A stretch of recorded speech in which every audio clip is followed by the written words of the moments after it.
you look at the failure of fiat currencies, they don't gradually fail. They fail spectacularly. And this is the premise behind the 1 million Bitcoin call, that it's not going to be a gradual, slow increase to $1 million a coin, but rather a very short and violent upheaval that sends us there in a matter of months, weeks to months. And if you look at the hyper-Bitcoinization landscape, what you do see is more and more countries coming out and mining Bitcoin. So if this is not an indication that hyper-Bitcoinization is coming, I'm not really sure. If you take a look at payments platforms like coin payments, most of their 80% of the transactions now with stable coins, that used to be Bitcoins. If you look at the store of value aspect, one can make the argument for Bitcoin. We could also make the argument for something else. If you take a look at fungibility, we have NFTs, for example. There's just something else for each aspect of Bitcoin. How would you respond to that? I mean, anybody can make a fork, and we've gone through this. There were tons of Bitcoin forks. We had the block size war where people tried to fork it. But Bitcoin cannot be changed without consensus. And that is not true for most of these other things, because most of them are basically corporations pretending to be decentralized and mimicking Bitcoin as best of their ability. And a lot of things like stablecoins, they are centralized. There is an issuer of the stablecoin, and those will only last so long as the fiat currencies function. So Bitcoin is the only thing that can really survive, and it has this critical mass of both adoption and people that run nodes and develop the software. And that's not the case for everything else. If you could coalesce and have that critical mass, then there wouldn't be Solana. Those Solana guys would be working on Ethereum. But that's not the case for altcoins. Everybody is motivated to create their own new altcoin, as you're saying, to serve some niche. And more people that are new, that don't understand it, might buy that narrative. But the people that have gone through, a couple of years in the space, they kind of understand eventually that, okay, altcoins exist to mine Bitcoin from people, right? And if you look at the behavior of a lot of the crypto founders, what do they do when they do their ICO? They buy Bitcoin. Who are some of the biggest holders of Bitcoin? It's Tezos, EOS, the guys that did ICOs to launch their token. How's their token doing today? You can go check. How's Bitcoin doing today, and how much Bitcoin do they have? They have a good chunk. Okay, so there's also the network effect, right, that we should comment on. That is a pro for Bitcoin. Clem, Satoshi intended Bitcoin in his original white paper, or their white paper, to be a peer-to-peer network. Now, it is used in some cases, in many cases, as a peer-to-peer system, but not universally. Meaning, if most people, when they transfer money to their peers, at least in developed countries, don't currently use Bitcoin. B2B is a different story. Why do you think that is? You mentioned Gresham's law. Is there another reason? Well, people like to have environments provided to them to make their life easy. And, people like Binance may have a great platform that makes Bitcoin and all the other cryptos dead easy and engaging and exciting, and they look after the custody and blah, blah, blah, blah, blah. And people give up their private key dominance over their crypto and hand it off to the third party who does a better job. And, sometimes does a better job, and sometimes runs off with the crypto and disappears.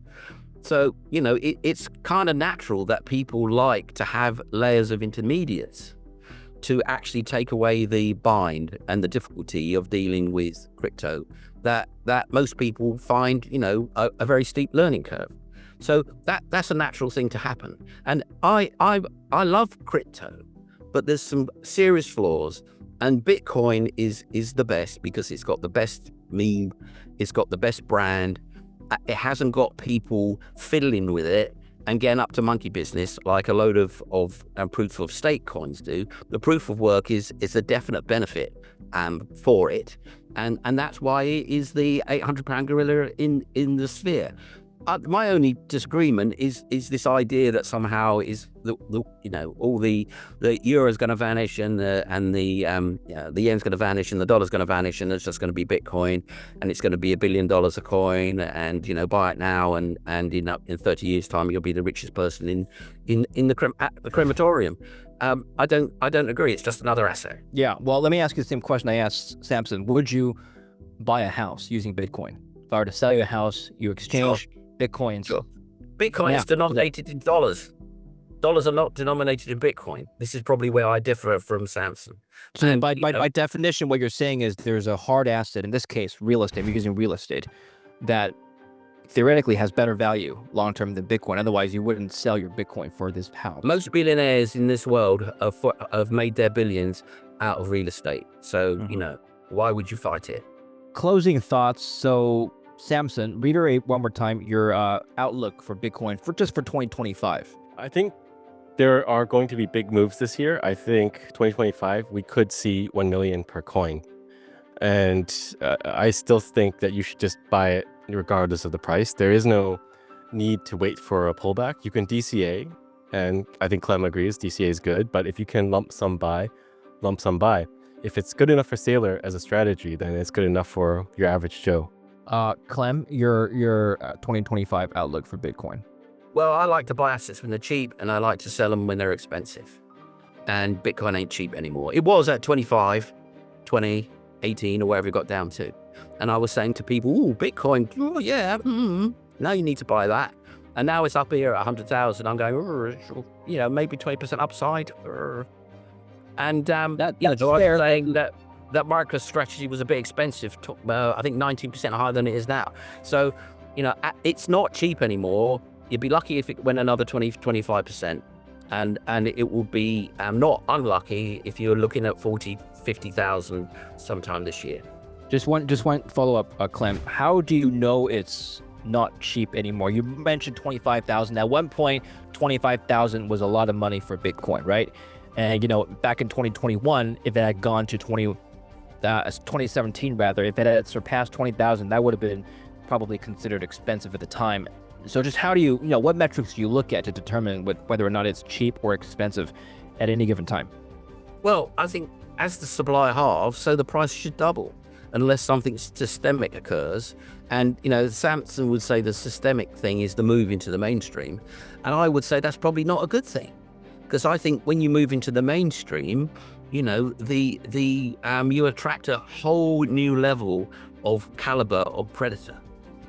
And in this case, it's the predators of the financial services industries who are world famous for their predatory behavior, and governments who are also world famous for their predatory behavior. So now Bitcoin really does hit the mainstream.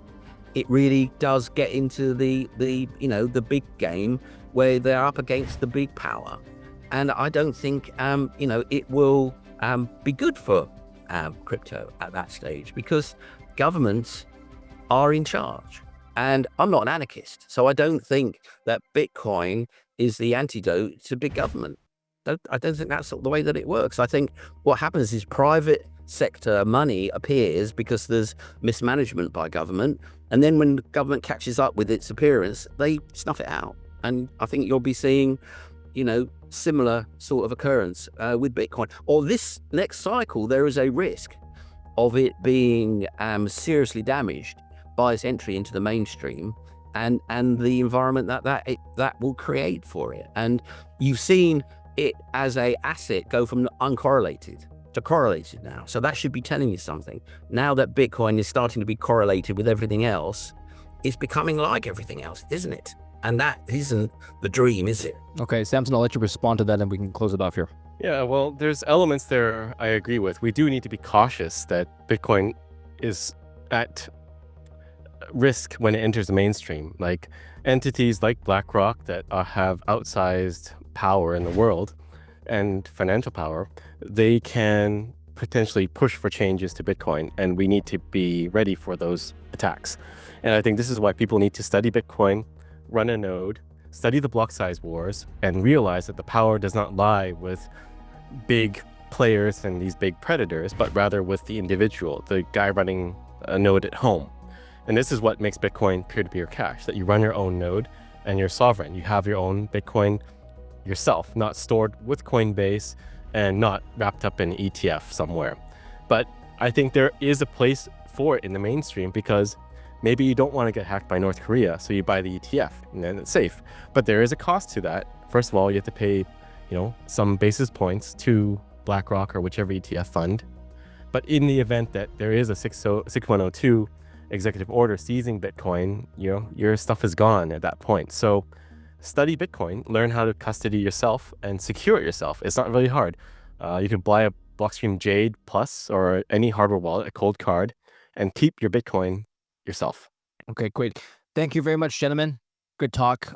Thank you for sharing your thoughts with us. Clem, where can we learn more from you? Well, I write a lot about Bitcoin in Forbes and also Seeking Alpha.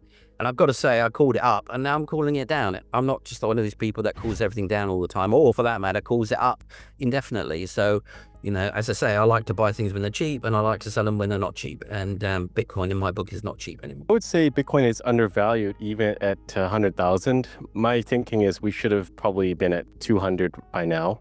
But given all of the current macroeconomic conditions, the failure of fiat currencies around the world, the need for central banks to intervene constantly, and just the general perception of Bitcoin changing after the ETFs launched, I believe that changed the entire game. I really don't think there is anywhere else to go but to Bitcoin, and this trend will simply continue as conditions and more uncertainty arises in the world. So you might think, okay, Bitcoin is a tech stock. It's trading well. I'm going to exit out of this position and go into something else. But, there is really nothing else to go into. Like, what do you want to hold? Real estate? Gold? Fiat money? I don't know. I don't think any of those things are worth holding if the trend is that corporations like MicroStrategy are rapidly stacking Bitcoin. Nation states are rapidly accumulating Bitcoin. Nation states are making Bitcoin legal tender, adding it to treasuries. These things are a sea change, and I believe it signifies that Bitcoin is on the way to become the reserve asset of the financial system. So my view is there is no top, and the best thing you can do is buy at any given time that you have the opportunity and the capital to buy. Clem, I'll let you respond first to the claim that Bitcoin at even $100,000 is undervalued. Here's a price chart of Bitcoin over the past 1 year. It's up about 120% off its highs a little bit, like I mentioned before. But do you agree or disagree with the notion that current levels are undervalued? And if so, why or why not? Well, I think that's a fundamentally bad way of looking at any market. It's undervalued, particularly commodity markets. The value is what it is. It's a balance of supply and demand.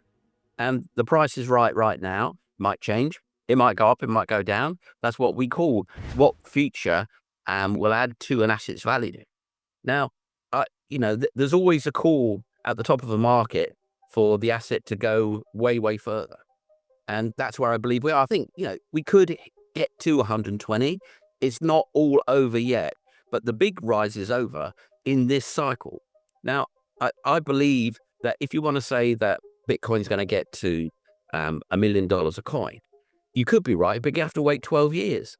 You'd have to wait for another series of halvenings to get there, because in a very simple model, you can see that Bitcoin has a habit of doubling every time it has a halvening. And, that is something that has made me a lot of money. I mean, I'm not going to go against that idea because it has made me a lot of money. That simple, straightforward idea. And we've had our doubling, and now we're going to get probably that classic pullback, which we've seen the last cycle and the cycle before. And if you want to pull up all the moons that Bitcoin have had, and there's only one since 2010. You can go a long way back. In fact, the price was so low, you're gonna have to muck about with that chart to even see it. But if you go to that, and I wrote a piece for Forbes many years ago which showed all the moons and the pullbacks and then the following moons, and you'll see that it just doesn't go straight up. It goes up like a rocket and comes down like a rock. That's the Bitcoin cycle, and it's gone up like a rocket, and it's probably going to come down like a rock. And we'll have another cycle. We'll have another crypto winter. We'll have another crypto spring, maybe. But of course, as these assets go mainstream, so they get tied in with everything else. And now that Bitcoin is tied in at the hip to Wall Street, you've got to ask yourself, for example, is Wall Street Bitcoin's friend? I don't think so. They're nobody's friend. They take your money out of your pocket and put it in theirs.